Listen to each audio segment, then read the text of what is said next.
Eu quero dar uma relação de ensinos característico do Adventismo. Quero dizer que eu trago aqui o livro Estudos Bíblicos, um livro de perguntas e respostas, como se fosse o catecismo, o livro considerado best-seller, O Grande Conflito, de Ellen G. White.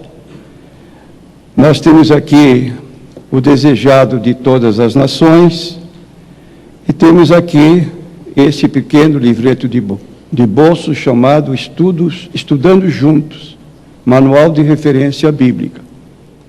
Você conhece muito ou pouco o Adventismo e concorda com essa ideia de que apenas a guarda do sábado nos separa deles? Você sabia que os adventistas ensinam que Jesus tinha uma natureza pecaminosa, caída, igual à sua e à minha?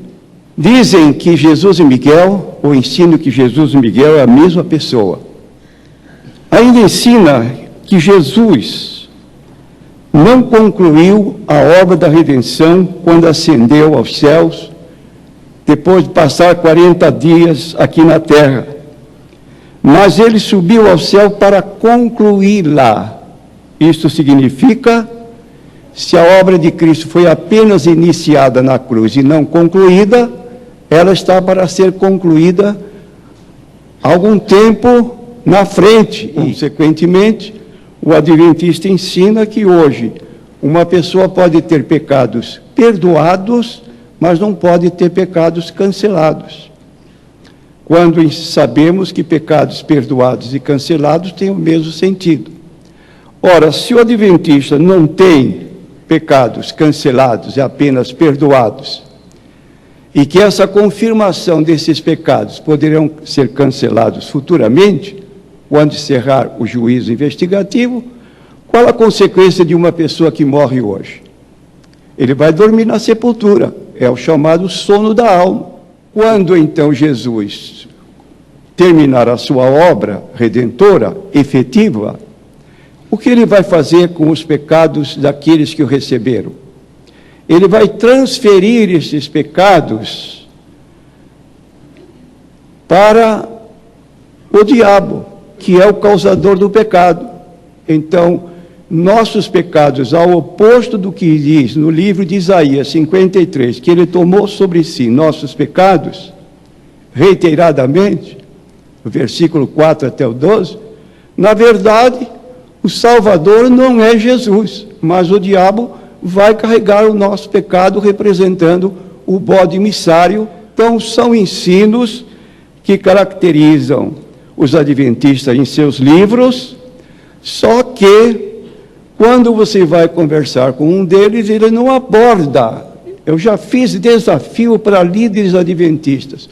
Por que vocês, quando vão conversar com um crente, no sentido de ganhá-la para a sua igreja, vocês não abordam os temas que são considerados centrais, como o juízo investigativo e a doutrina do santuário celestial? Porque, francamente, qual é o crente que vai aceitar a ideia de que ele só vai ser livre dos seus pecados, quando Satanás tomar sobre ele nossos pecados e, quando Satanás for aniquilado, então nossos pecados serão cancelados? Então, são doutrinas estranhas que não chegam aos ouvidos dos nossos irmãos, primeiro, porque não estudam, não são aconselhados a conhecer de antemão esses argumentos. Aqui está um livro, irmãos, Estudando Juntos, é um livro capcioso. Sabe o que significa capcioso?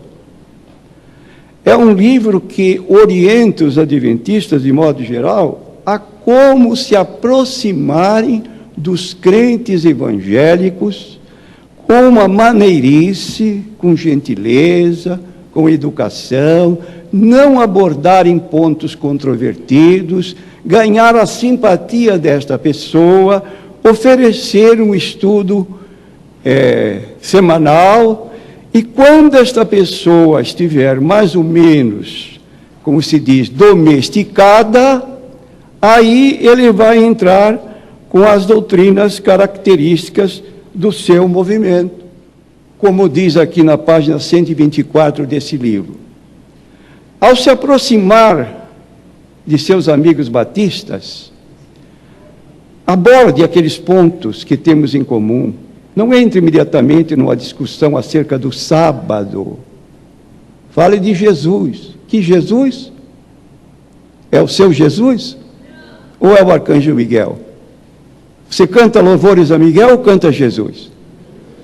Então aqui está a entrada. Evite entrar em controvérsia a todo custo. Você pode ganhar a discussão, mas perder um amigo. Procure estabelecer uma relação, desenvolvendo uma amizade baseada no amor comum por Jesus. Ore com e a favor do seu amigo batista. Quando o amor de Jesus dominar os seus corações no momento certo, sob a direção do Espírito Santo, então poderá explicar as verdades próprias dos adventistas do sétimo dia. Quando você conversa com uma testemunha de Jeová, ele vem de frente. Você sabe que é um opositor. Você tem que se preparar, porque você sabe que ele é contra e vai fazer questão de se demonstrar contra. Mas quando a pessoa capciosamente se senta conosco, nos cumprimenta com a paz do Senhor, nos diz que somos irmãos, e começa com esses dados para poder ganhar um adepto, isso chama-se proselitismo. Diz Ellen Good White, profetiza dos adventistas do sétimo dia a respeito da importância da guarda do sábado. Santificar ao sábado ao Senhor importa em salvação eterna. Citação de Testemunhos Seletos, volume 3, página 22, segunda edição de 1956. Você sabe quem é Ellen Good White? Já ouviu falar neste nome? Quem ouviu falar em Ellen Good White? Ela goza de uma autoridade espiritual comparada à autoridade dos escritores da Bíblia Sagrada.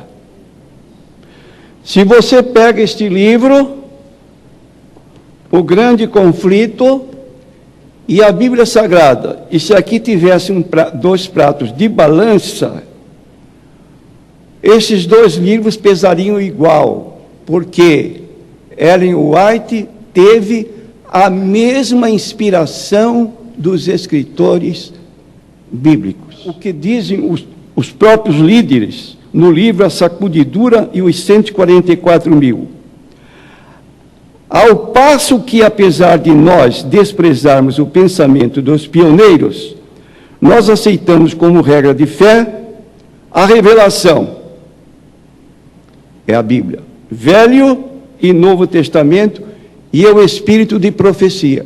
Se Ellen Good White declara santificar o sábado ao Senhor importa em salvação eterna, esta é a razão por que cada adventista procura fazer o máximo de levar pessoas a esse conhecimento da guarda do sábado como fundamental para a sua salvação. Vamos agora entrar.